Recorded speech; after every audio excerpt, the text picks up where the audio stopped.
নোয়াপাড়া ব্যারাকপুর লোকসভার সেই গুরুত্বপূর্ণ বিধানসভা কেন্দ্র যেখানে প্রতি নির্বাচনে রাজনীতির পারদ চড়ে আর তার মাঝেই চাপা পড়ে যায় সাধারণ মানুষের সমস্যা। 15 বছরের তৃণমূলের শাসন বনাম বিজেপির পরিবর্তনের দাবি। এই লড়াইয়ে এবার সরাসরি প্রশ্ন, শেষ পর্যন্ত মানুষ কার পাশে? এলাকায় ঘুরে ফিরে আসছে একের পর এক অভিযোগ। বর্ষা এলেই জলজট, খারাপ ড্রেনেজ ব্যবস্থা, নিত্যদিনের যানজট, কর্মসংস্থানের অভাব, বেআইনি নির্মাণ ও অপরিকল্পিত শহরায়ন। তার সঙ্গে আইন শৃঙ্খলার প্রশ্ন, রাজনৈতিক সংঘর্ষ আর পৌর পরিষেবায় দুর্নীতি ও গাফিলতির অভিযোগ। এই আবহে পশ্চিমবঙ্গের ব্যুরো চিফ সঙ্গীতা ঝা সরাসরি কথা বলেছেন নোয়াপাড়ার তৃণমূল প্রার্থী তৃণাঙ্কুর ভট্টাচার্যের সঙ্গে। শুধু তাই নয়, তিনি কথা বলেছেন বিজেপি, তৃণমূল ও কংগ্রেস তিন দলের সমর্থকদের সঙ্গেও। এছাড়া সাধারণ মানুষ এই সব ইস্যুতে কি বলছেন, তাদের মতামত কি, দেখুন সুদর্शन बांग्लार स्पेशल ग्राउंड रिपोर्टे। नौपाड़ा बैरकपुर लोकसभा का वो विधानसभा क्षेत्र जहां पर सियासत का पारा इतना ज्यादा चुनाव के दौरान चढ़ जाता है कि जो जनता के मुद्दे हैं वो कहीं ना कहीं दब जाते हैं। आज जनमंच में सीधा सवाल होगा नौपाड़ा विधानसभा से ही, यहाँ के जनता से ही, कि यहाँ की जनता 15 साल से जो सत्ता में टीएमसी की सरकार बनी हुई है, क्या उसी को लेकर वो खुश है या फिर कुछ बदलाव चाहती है? इसी को लेकर सीधा सवाल करेंगे यहाँ की जनता से। तो नौपाड़ा विधानसभा में ये कहा जाता है कि शहरी क्षेत्र होने के बावजूद भी यहाँ पर काफी सारी कमियां हैं। इसी बीच देखिए मेरे साथ आप पहुंचे हैं, यहाँ पर तृणांकुर जी हैं जो कि टीएमसी से उम्मीदवार है इस बार नौपाड़ा विधानसभा में। तृणांकुर जी क्या कहेंगे? काफी सारी कमियां जो है वो गिनाई जा रही हैं, इन कमियों को लेकर कैसे अब जनता के पास जा रहे हैं और कैसे कार्य करेंगे आगे आने वाले समय में? नहीं, कमियां क्या है? मुझे तो कोई कमियां दिख नहीं रहा है। ममता बनर्जी सरकार ने 15 साल में जैसा जितना काम किया है वो 34 साल में जो सीपीएम का सरकार था उससे आधा से आधा भी नहीं कर पाया। और आपको अगर मैं पूछूंगा कि बीजेपी ने दूसरे राज्यों में क्या किया है और ममता बनर्जी ने क्या किया है, Mamata Banerjee is far ahead. तो कुछ कमियां नहीं है। और इधर लास्ट 1 सालों में पथोस्टी का बहुत रास्ता हुआ है। इधर हमारे पाड़ा हमारे समाधान में बहुत काम हुआ है। इलाका मोहल्ला मोहल्ला में जो इंसान जो मांगा है वो उससे ही हम काम किए हैं। इधर कोई प्रॉब्लम नहीं है। देखिए 100 में तो 100 तो नहीं होगा, कभी भी नहीं होता। हम कोशिश करते हैं उधर करने के लिए। आज हम खुद का मैनिफेस्टो भी प्रकाश किया है। मैं आपको दावा के साथ कह सकता हूँ इस साल तृणमूल सरकार बड़ी भारी रकम से जीत रहा है और इधर नवापाड़ा में मैं भारी मार्जिन से आ रहा हूँ। भारी रकम से या फिर भारी मतों से?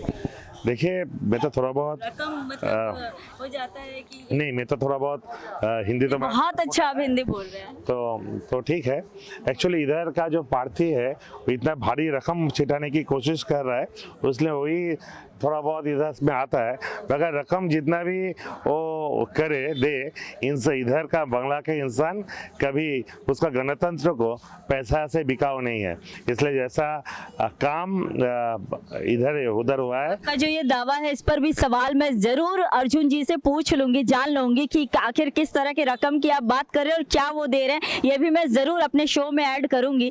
तो फिलहाल तृणांकुर जी आखिरी सवाल है, आप तो अभी चुनाव प्रचार में निकले हुए हैं, ये बताइए कि जनता आपको क्यों चुने नौपाड़ा विधानसभा की? क्योंकि जैसा कि इसके पहले जो विधायक थी उन पर आरोप लग रहे हैं कि वो किसी भी जनता तक नहीं पहुंच पाई, बहुत ज्यादा मतलब जो जनता के साथ एक होता है कनेक्ट होना वो नहीं हो पाई।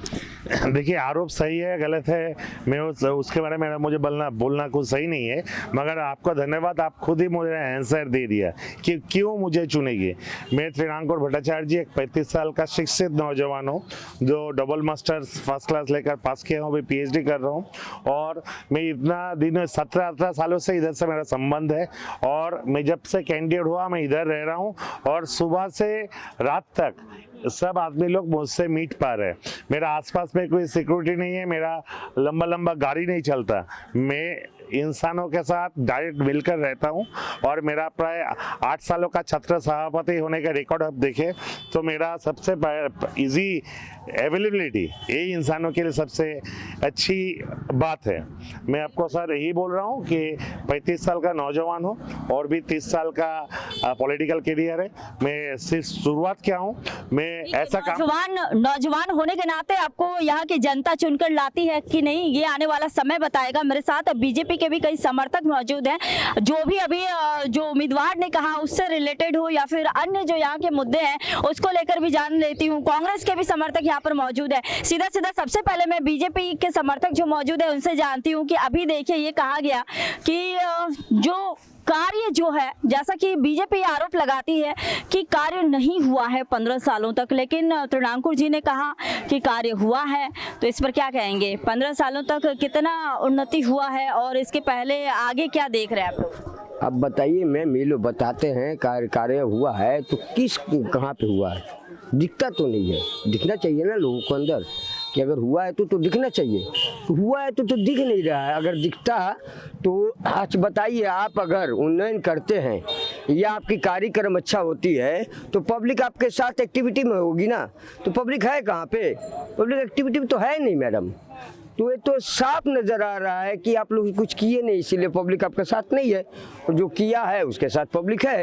ये तो साफ शब्दों में दिखाई दे रहा है। इस तो बोलने का कुछ नहीं। आम पब्लिक भी देख रही हैं, आप भी मीडिया के माध्यम से सभी जगह पर जा रही हैं, आप देख रही हैं, तो कोई नया बात है नहीं। ये लोग कहते हैं बहुत कुछ किया हूँ, तो किस जगह पे किए हैं थोड़ा सा तो नज़र आना चाहिए ना लोगों को। ठीक है, क्या कार्य किए नहीं किए हैं? वैसे कांग्रेस के समर्थक भी हैं, 12 से 13% जो है वोट इनको मिला था पिछली बार, और इन जो जिस तरह से ये देखा जा रहा है कि जमीन तलाशने की एक तरह से कोशिश कर रही है कांग्रेस।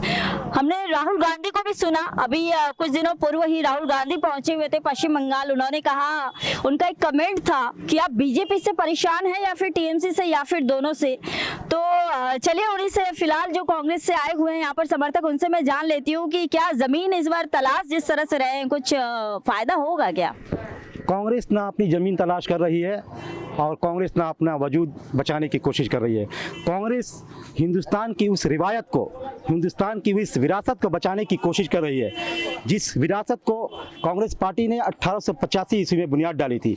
जो हमारी हिंदू मुसलमान तहजीब, कंपोजिट कल्चर, जो आज पिछले 10 सालों से पूरे भारत में, पश्चिम बंगाल ही नहीं बल्कि पूरे भारत में जो कंपोजिट कल्चर को नुकसान किया जा रहा है, जिस तरह से हमारे अल्पसंख्यक के लोग हो या हमारे बहुसंख्यक के लोग हो, हिंदू मुस्लिम भाईचारगी जो इत्तेहाद बना करके कांग्रेस चल रही थी, उस इत्तेहाद को बचाने की कोशिश कर रही है। ना ही अपनी ज़मीन की तलाश कर रही है, ना ही अपने वजूद की तलाश कर रही है, बल्कि कांग्रेस पूरे हिंदुस्तान में मोहब्बत की दुकान खोलने की कोशिश कर रही है, जहाँ पर कि ये पिछले बंगाल में या पूरे हिंदुस्तान में ये दोनों हुकूमतों ने जो नफरत की बुनियाद डाल करके, हमारे और आपके दरमियान जो नफरत की बुनियाद डाल करके जिस तरह से खाई बनाने की कोशिश कर रही है, कांग्रेस उस खाई को मिटाने की कोशिश कर रही है। हमारी सवाल बहुत है, लेकिन अभी ओपनिंग मुझे कमेंट लेने हैं, लोग यहाँ पे जनता भी मौजूद है, उनसे भी पूछ लेती हूँ, फिर मैं आपके पास दोबारा आऊंगी। क्या लग रहा है, विकास हुआ है क्या? नहीं तो भैया जी बताएंगे, इनसे बात करिए। भागते क्यों है? भाग नहीं रहे, वोटर्स है ना, बोलना अभी परेशानी कहाँ है? डर लगता है क्या? नहीं, डर नहीं लगता है। फिर क्यों नहीं बोलना चाहते हैं? बताइए, विकास हुआ है क्या? देख कर जाएंगे वोट देने, आपका तो अधिकार है।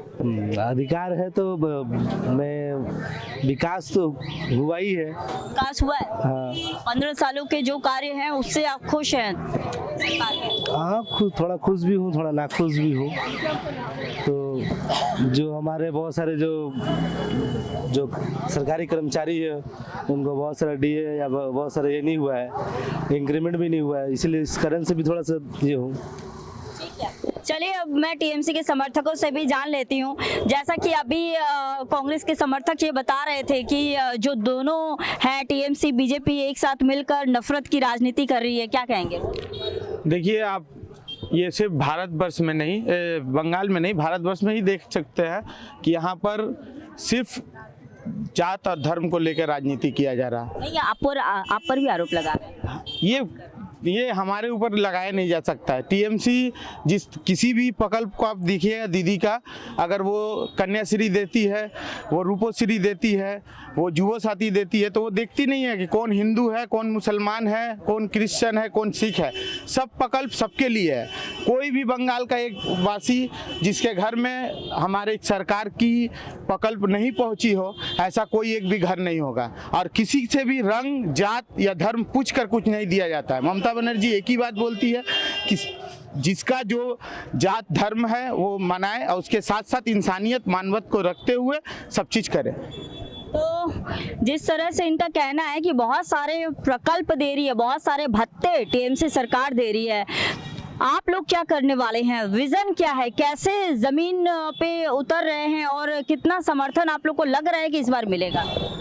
देखिए, एक बात सुनिए, जैसे अभी बताए हो कि दीदी सबको साथ लेकर चलती है, तो महेश तल्ला में कहाँ थे?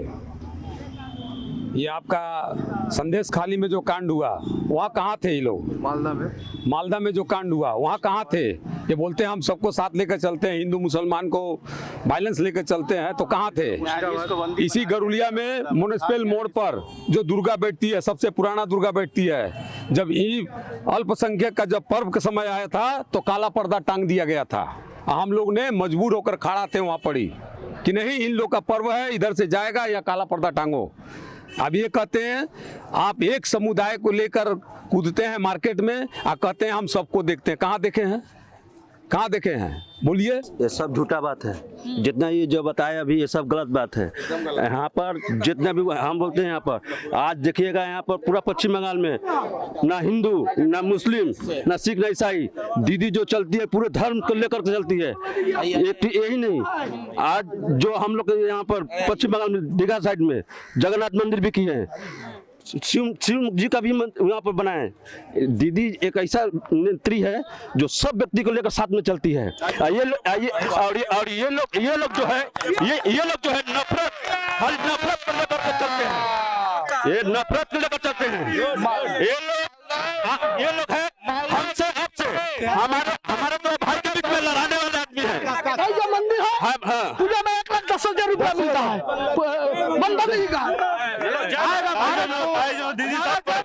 दीदी सबको लेकर चलना चाहते हैं, इनका कहना ये अगर यही सही है।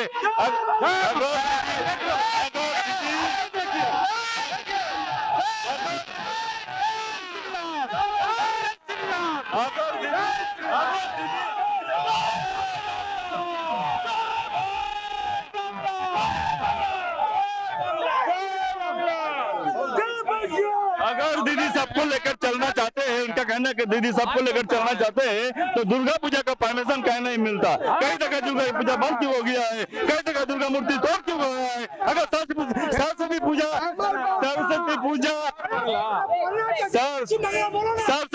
को स्कूल के बाहर क्यों कराया जाता है? दुर्गा को धमकाया जाता है 16 नंबर वार्ड में। दाना पानी बंद করে দেব, তুমি बीजेपी के पोस्टर लगाচ্ছো, झूठ है।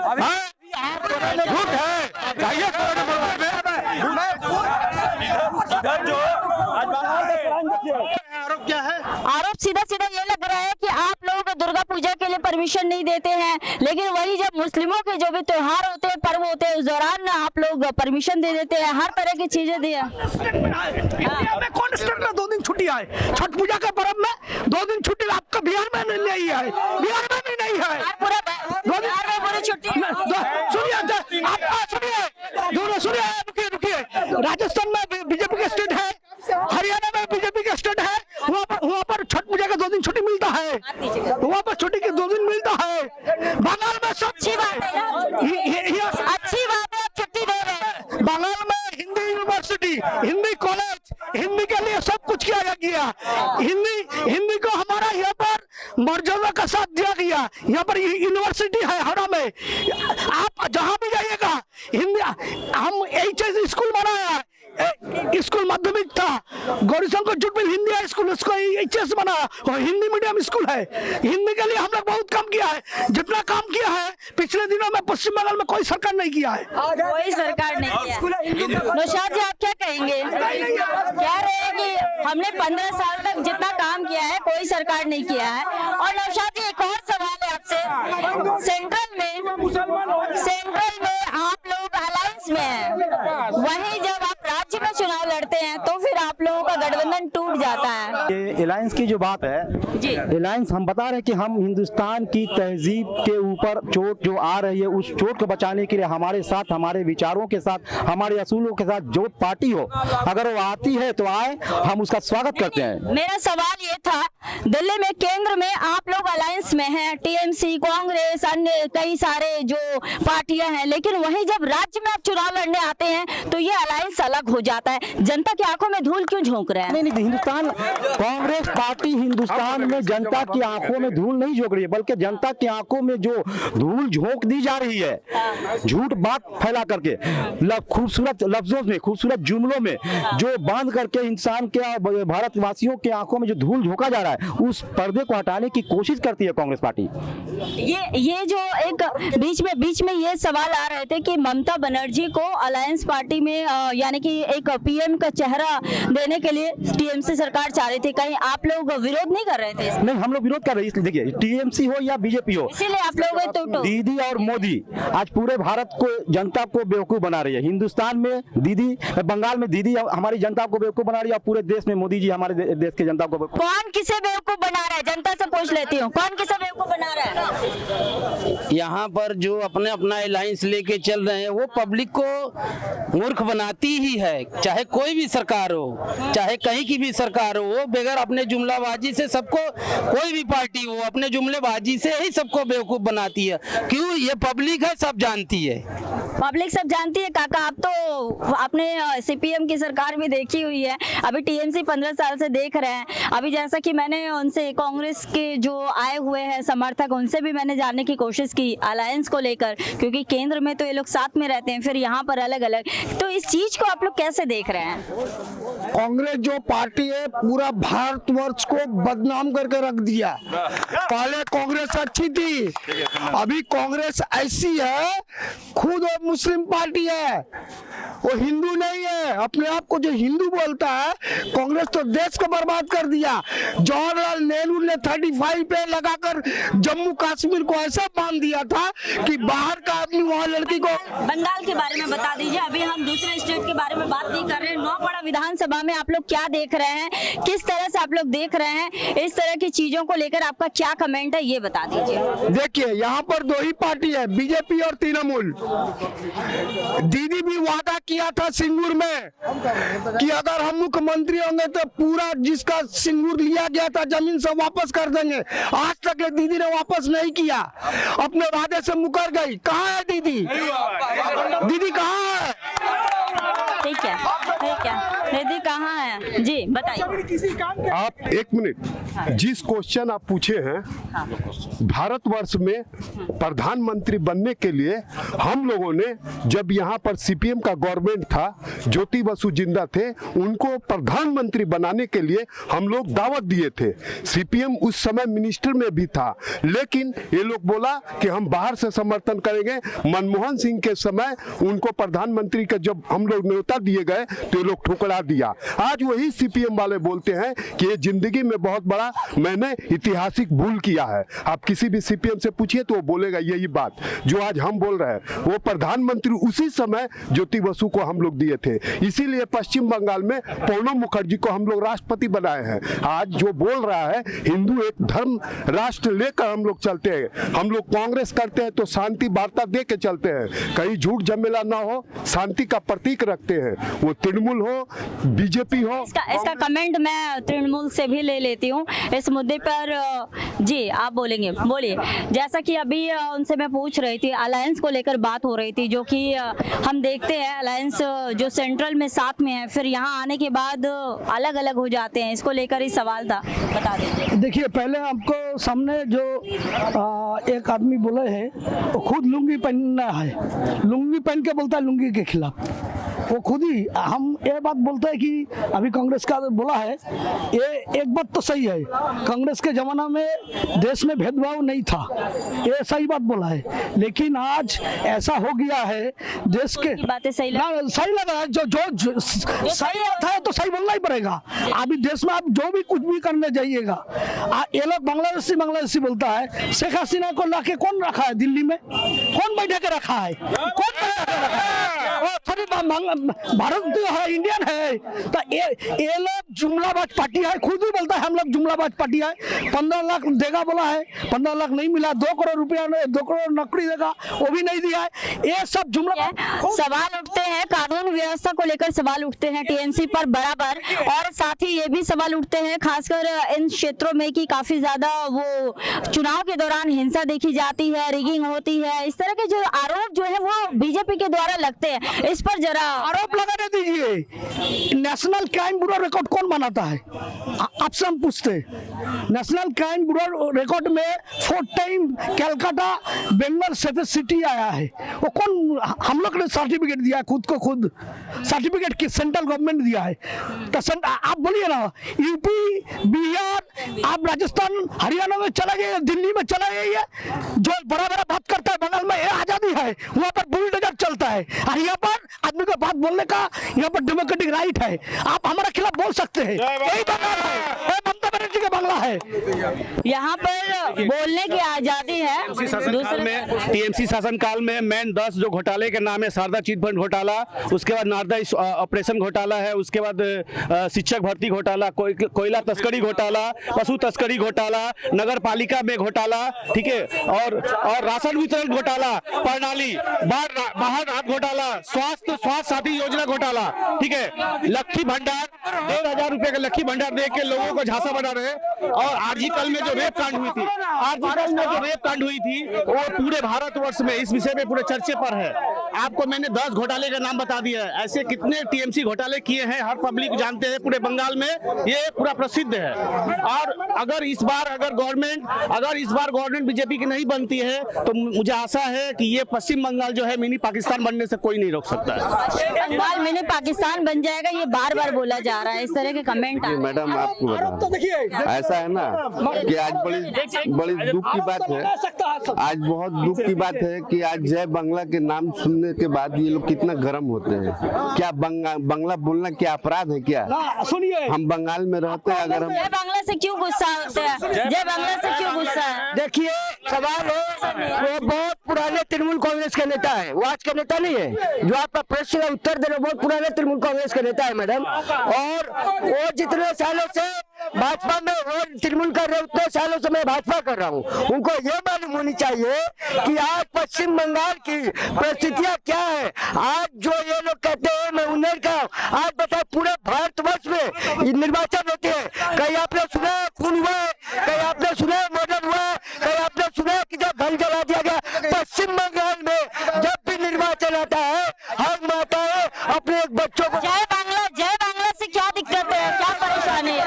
कुछ नहीं है, दिक्कत मैडम कुछ नहीं है। सुनिए देखिए, हम लोग नहीं दिक्कत कुछ नहीं है। आप जय पश्चिम बंगाल बोलिए ना, जय पश्चिम बंगाल, जय पश्चिम बंगाल बोल दीजिए, बोल रहे हैं। रुकिए जय बांग्ला सुनिए, ये लोग जय बांग्ला के सुनिए ना, इतिहास सुनिए, आपको तो इतिहास का कुछ जानकारी नहीं है। जय बांग्ला नारा का जो राष्ट्रीय अध्यक्ष है नितिन नवीन जिनका राष्ट्रीय अध्यक्ष है, प्रथम बार बंगाल में जब पैर रखता है तो जय बंगाल ही बोला, जय बंगाल नितिन नवीन बोला था। वो कौन सा राष्ट्रीय अध्यक्ष है तो जय बंगाल बोला? उसका जवाब उनका राष्ट्रीय अध्यक्ष नितिन नवीन जब पश्चिम बंगाल में पैर रख रहा है तो स्लोगन देता जय बंगाल। तब उनको क्यों नहीं समझ में आया कि बांग्लादेश का स्लोगन है? देखिए, मुद्दे बहुत सारे थे और बहुत सारे मुद्दों पर अभी सारे समर्थक को आप सुन रहे थे, लेकिन जो बेसिक जो प्रॉब्लम है, जिस बेसिक प्रॉब्लम को लेकर मैं आई थी बात करने के लिए, नोआपाड़ा में जैसा कि कहा जाता है कि ड्रेनेज का जो सिस्टम है वो काफ़ी ज़्यादा खराब हो रहा है, विकास की गति जो है वो रुकी हुई है, शहरी इलाका होने के बावजूद भी यहाँ पर काफ़ी सारी कमियाँ हैं जिसको लेकर लगातार सवाल उठते आए हैं। उसको लेकर भी जान लेते हैं कि यहाँ पर कांग्रेस से समर्थक है, उनका क्या कुछ कहना है। बताइए, यहाँ पे जो मुद्दे हैं, खासकर उन मुद्दों पर तो हम लोग बात ही नहीं कर पा रहे और मुद्दे कहीं ना कहीं इधर उधर भटक जा रहे हैं। फिलहाल नौपाड़ा की जो कमियां हैं उसको लेकर आप क्या कहेंगे, जो विधानसभा में जिस तरह से हम देख रहे हैं? देखिए, पिछले कई सालों से गारुलिया में सबसे बेसिक जो कमी नज़र आ रही है, इस गारुलिया का हमारा टीएमसी का बोर्ड चल रहा है। इस इलाके में हमारे टीएमसी के एमएलए हैं, इस इलाके में हमारे टीएमसी के एमपी है, और इस भारत बंगाल में टीएमसी की हुकूमत है। लेकिन आज पश्चिम बंगाल का ये गारुलिया सा छोटा सा इलाका, गारुलिया म्यूनिसिपलिटी 21 वार्ड है, इस पूरे 21 वार्ड में ये हिंदुस्तान का एक ऐसा इकलौता म्यूनिसिपल कॉर्पोरेशन का इलाका है कि जहाँ पे एक मेटर्निटी होम नहीं है। दूसरी बात कि आज बंगाल में गारुलिया की धरती पर हमारे छोटे छोटे भाई बहनों को सड़क के ऊपर झंडा लेकर के दौड़ाने के लिए छोड़ दिया जाता है, मगर इन बच्चों को एक ऐसा स्पोर्ट कॉम्प्लेक्स देने के लिए इस गावलिया म्यूनिसिपलिटी ने कभी कोशिश नहीं किया, और गावलिया की जनता तरस रही है कि एक छोटा सा स्पोर्ट कॉम्प्लेक्स हो। दूसरी बात, यहाँ पे कोई एक अच्छा स्कूल नहीं है, यहाँ पे रास्ते अच्छे से नहीं है, यहाँ पे लोगों को चलने के लिए सही से रास्ता नहीं, ये सारी कम यहाँ बेरोजगारी है, कोई धंधा नहीं है। बेरोजगारी पर देखिए सवाल तो लगातार ही उठ रहे हैं। मैं जनता के पास भी गई हूँ, जनता जहाँ एक और कह रही है बेरोजगारी का मुद्दा तो काफ़ी ज़्यादा है, उसको लेकर जनता भी सवाल उठा रही है और जनता भी कहीं ना कहीं पूछ रही है। और जो ड्रेनेज का सिस्टम है, ड्रेनेज को लेकर मैं लोगों के पास गई हुई हूँ, तो कहीं ना कहीं उनका ये कहना है कि इस बार हम देखेंगे, टीएमसी तो लगातार से है, टीएमसी ही जीतेगी, लेकिन हम चाहते हैं कि सीपीएम के समय में जो लोग थे, जो भी नेता थे, उन्होंने कार्य किया, लेकिन टीएमसी के आने के बाद कार्य नहीं हो रहा है। इस पर क्या कहेंगे आप? टीएमसी के आने पर क्या काम नहीं हुआ है? ड्रेनेज का आप बोल रही हैं, ड्रेनेज रास्ता आप अभी देख सकती हैं, आप जनता से जब बात करने गए होंगे तो आप खुद चल के गए होंगे। रास्ता,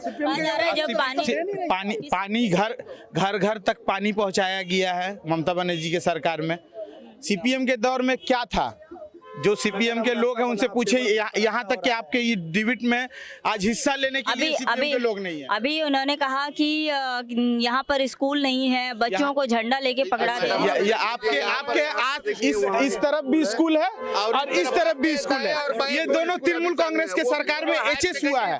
मैं खुद इस स्कूल से पास हुआ था, तब माध्यमिक था, लेकिन टीएमसी के सरकार आने के बाद एचएस हुआ। मेरे छोटे भाई पढ़े, मेरे छोटी बहनें पढ़ी, मैं कांकीनारा जाता था, वो सीपीएम का दौर था, लेकिन मैं यहाँ से एचएस पास किया और यहीं से पढ़ा हूँ, तो मैं जानता हूँ कि गारुलिया में आज पढ़ाई की कितनी आगे बढ़ी है।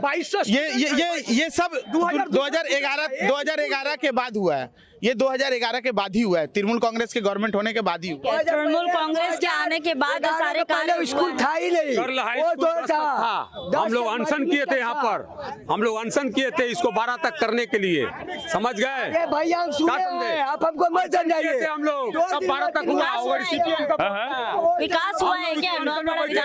द्वार में विकास तो हुआ है, चोरी का बहुत सारा विकास हुआ है। जहाँ भाई देखिएगा आप तो चोरी है, तो आप देखिए कुछ दूर 2 मिनट पहले ये जो कैंडिडेट निकला है 50 आदमी नहीं है, और उसमें जितना आदमी थे उसमें आधा मानिए कि बीजेपी के मतवार है। तो इसलिए हम कहते हैं कि विकास इस तरह का आदमी में आदमी जाग गया है, आदमी जाग गया है, जान गया है। अभी जो सरकार चल रहा है, अभी सरकार हमारा नहीं है, अभी सरकार मेरा नहीं है, मेरा सरकार। अभी तक तो मैं समर्थक को सुन रही थी, अब मैं जनता से एक एक करके बात करती हूँ, आम पब्लिक से बात करती हूँ, दुकानदारों से भी बात करती हूँ कि कितना यहाँ पर विकास हुआ है, और क्या सही में जो जिस तरह से 15 साल से सरकार है, सत्ता में है, क्या 15 साल से सत्ता में जो सरकार है उसने कार्य किया है क्या? दुकानों में भी मैं जाकर बात करने की कोशिश करती हूँ। 15 साल से जिस टीएमसी की सरकार है, विकास हुआ है? विकास 50-50 हुआ भी है, नहीं भी हुआ है, दोनों। क्या समस्याएं क्या है खासकर यहाँ पर? यहाँ का समस्या कैसे बताएं आपको? यहाँ वही पुराना ही उसी तरह चल रहा है, जैसे नहीं चलना चाहिए वैसे चल रहा है, जबरदस्ती। तो समस्याएं होंगी, सड़क की समस्या, बेरोजगारी की समस्या, और जो अन्य मुद्दे होते हैं उनको लेकर क्या कुछ कहना है? ये जो फ्री के जो योजनाएं हैं टीएमसी के द्वारा दिया जा रहा है, इसका पूरा फायदा आपको मिल रहा है, या फिर आप चाह रहे हैं कि रोजगार मिले, कार्य मिले? फ्री में आपको देकर क्या होगा ये बताइए? फ्री में देकर तो आपको और बेरोजगार बना देना है। आपको रोजगार से मतलब है ना, फ्री का पैसा से मतलब है? आपको फ्री का पैसा से मतलब तो आप भी जगह घर पे बैठे रहिएगा, सही तो?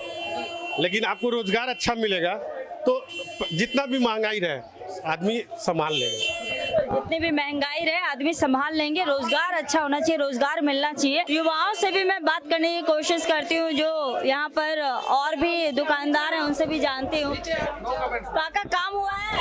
काम हुआ है कि नहीं ये बताओ। इस सरकार में तो नहीं हुआ है। हुआ है? सीधा सीधा पहले तो बोलते हैं नो कमेंट। बंगाल में खासकर ये देखा जाता है कि कोई कैमरे के सामने बोलना नहीं चाहता, आखिर पता नहीं क्या वजह है। काका क्या लग रहा है, काम हुआ है क्या? देखिए कैसे भाग रहे हैं, पहले ही भाग रहे हैं जैसे लग रहा है बोलने के लिए। हाँ, देखिए हमारा बना ये वीडियो हम बोल रहे हैं, हम तो बाहर से आए हुए हैं, बाहर से आए हुए हैं, हम आउट ऑफ कंट्री काम किए हुए हैं, आउट ऑफ कंट्री, हम इंडिया से बाहर काम किए हुए हैं। लेकिन जो आप यहाँ पर क्या कर रहे हैं? अभी तो हम इसी कंपनी में जॉब के लिए आए हुए हैं, लेकिन हम जब बाहर में रहते थे और कुछ लोगों ने बताया शिक्षा का, आज के डेट में कोई यहाँ का पढ़ाई किया हुआ बंगाली लड़का बिहार में सर्टिफिकेट दिखाए कि हम बंगाल से पढ़ाई किए तो उसको जॉब मिलेगा जो बंगाल का शिक्षा का है। और बाहर में यहाँ से कोई चला जाए और बोले कि हम बंगाली हैं तो उसको साइड कर देता है। नहीं ऐसा नहीं है, ये कमेंट मैं नहीं मानूंगी, ये कमेंट मैं नहीं मानूंगी। ठीक है ना, हमारे कंपनी में आप यहाँ के वोटर हैं? नहीं, यहाँ वोटर नहीं है, लेकिन हम आउट ऑफ कंट्री में बता रहे हैं ना जी। ठीक है, आउट ऑफ कंट्री की बात हम लोकसभा में करेंगे, फिलहाल अभी विधानसभा का चुनाव है। काकी काम हुआ है क्या आपके विधानसभा में? हम तो बोल रहे हैं देने जाएंगे ना? हाँ जाते हैं, वोट देने जाएंगे। क्या देखकर वोट देंगे इस बार? एक बार तो बदलना चाहिए सरकार। बदलना चाहिए सरकार? क्यों बदलना चाहती हैं? बहुत चीज का ये है अभी। दीदी पसंद नहीं है? ममता दीदी पसंद है, दीदी भी सब है? बहुत करती है, क्यों क्यों भी नहीं करती और है। मोदी जी? मोदी जी भी करेंगे, बोलते हैं यहाँ के लिए कुछ इतना मिल कर खाना बंद है सब। जी जी बोलिए ना। खोलेंगे हाँ। तो खोल देंगे तो अच्छा होगा सब आम आदमी के लिए, यही बात है। यानी कि यहाँ पर जो मिल कारखानाएं बंद हो गई हैं वो चालू होना बहुत जरूरी है। सबको नौकरी मिलेगा जी, सबको काम मिलेगा, आम आदमी को तो फायदा और जो फ्री की जो सुविधाएं दी जा रही हैं तो बहुत दी है, तो इसका फायदा मिल रहा है आपको? हाँ मिलता तो है। ये फ्री की चीजों से खुश हैं आप? हाँ मिलता है तो क्यों बोलेंगे नहीं मिलेगा। लेकिन फिर भी परिवर्तन चाहती हैं रोजगार के लिए। रोजगार हाँ, जरूरी है सभी को लिए रोजगार चाहिए। ठीक है, यहाँ पर फैक्ट्रियाँ मिल सभी बंद हो गए हैं, इसी को लेकर काकी का कहना था कि ये सारा कुछ खुलना चाहिए और यहाँ पर बदलाव होना चाहिए। पसंद तो उन्हें दीदी भी है लेकिन फिर भी बदलाव चाहते हैं। काका क्या लग रहा है, यहाँ पर काम हुआ है? वहाँ बताइए, आप वोट देने जाएंगे ना? जी हाँ, वोट देने। फिर भागते क्यों है? कैमरे से क्यों भागते? वोट से क्यों बचते हैं? क्या वजह है? बचना कोई नहीं है, कोई वजह नहीं है, काम हुआ है ना? हाँ यहाँ कोई वजह नहीं है, हम लोग वोट है, वोट देने जाएंगे। ठीक है जी, विकास के लिए वोट होगा ना? विकास के लिए होगा। आपका वोट किस लिए होगा? विकास के लिए। विकास के लिए होगा। तो विकास हुआ है 15 सालों में? कहाँ कुछ हुआ है, जूट मिल का अवस्था तो देखिए रहे हैं। आज हम लोग 6 दिन के जगह में 4 दिन ड्यूटी होता है, 5 घंटा करके चलता है, इससे हम लोग को अच्छा नहीं है। तो इस बीच देखिए मैं सुनील सिंह के पास भी यहाँ पर आ पहुंची हूँ क्योंकि ठीक गारुड़िया म्यूनसिपैलिटी के बगल में ही इनका घर है। बैठे हुए थे, मैंने इनसे भी जानने की कोशिश मैं ये करूंगी कि क्या लग रहा है। सुनील सिंह जी, अभी तो आप टीएमसी से कुछ ही दिन हुए हैं, बीजेपी में फिर से आए हैं, तो इस बार नौपड़ा विधानसभा में जो मुद्दे हैं ये कहा जा रहा है कि विकास नहीं हुआ है और इसके पहले जो एमएलए थी उन्होंने कार्य नहीं किया और कहीं ना कहीं उनके सम्मान के साथ भी थोड़ी अभी कुछ दिनों पहले ही हमने देखा कि वो नाराज हैं ममता बनर्जी से। इस बार क्या फ़ायदा मिलेगा क्या बीजेपी को? देखिए, पूरा पश्चिम बंगाल में भारतीय जनता पार्टी सरकार बनने जा रही है और डबल इंजन सरकार बनने जा रही है। उसमें 107 नौपड़ा विधानसभा भी है जो यहाँ के x MP Bharatiya Janata party के उम्मीदवार अर्जुन सिंह भी यहाँ कैंडिडेट है और यहाँ से भारी मतों से अर्जुन सिंह जीत के जा रहे हैं। तो सीधे सीधे देखिए सुनील सिंह जी का कहना था, पहले विधायक भी रह चुके हैं, तो उनका ये कहना है कि आने वाले समय में जो है अर्जुन सिंह जी विधायक बनने जा रहे हैं और भारी मतों से जीतेंगे। लेकिन यही वो विधानसभा है जहां पर दिन प्रतिदिन ये देखा जा रहा है कि वोटर्स जो वोट डालने जाते हैं उसकी संख्या कमती जा रही है। फिलहाल इस बार जो है केंद्रीय बलों की तैनाती भारी संख्या में की जा रही है और ये कोशिश किया जा रहा है हिंसा मुक्त चुनाव का। अगर आने वाले समय में जो चुनाव होता है इसमें ये देखना होगा कि क्या हिंसा मुक्त चुनाव होता है 29 तारीख को, और साथ ही जब 4 तारीख को रिजल्ट आएगा उस दिन क्या कुछ देखने को मिलेगा ये हम देखेंगे। कैमरा पर्सन पप्पू सांत्रा के साथ मैं संगीता झा, कोलकाता। সব মিলিয়ে নোয়াপাড়ার রাজনৈতিক লড়াই এখন একেবারে তুঙ্গে। একদিকে দীর্ঘ 15 বছর শাসনের হিসাব, অন্যদিকে পরিবর্তনের প্রতিশ্রুতি। এই দুয়ের মাঝে দাঁড়িয়ে সাধারণ মানুষ খুঁজছে বাস্তব সমাধান। জলজট, বেকারত্ব, যানজট, দুর্নীতি, যে সমস্যাগুলো এতদিন ধরে জমেছিল সেগুলোই এবার ভোটের কেন্দ্রে উঠে এসেছে। শেষ পর্যন্ত নোয়াপাড়ার মানুষ কাকে বেছে নেবেন, অতীতের অভিজ্ঞতা নাকি নতুন আশার প্রতিশ্রুতি, তারই চূড়ান্ত সিদ্ধান্ত মিলবে ভোট বাক্সে। দেখতে থাকুন সুদর্শন বাংলা। জয় হিন্দ।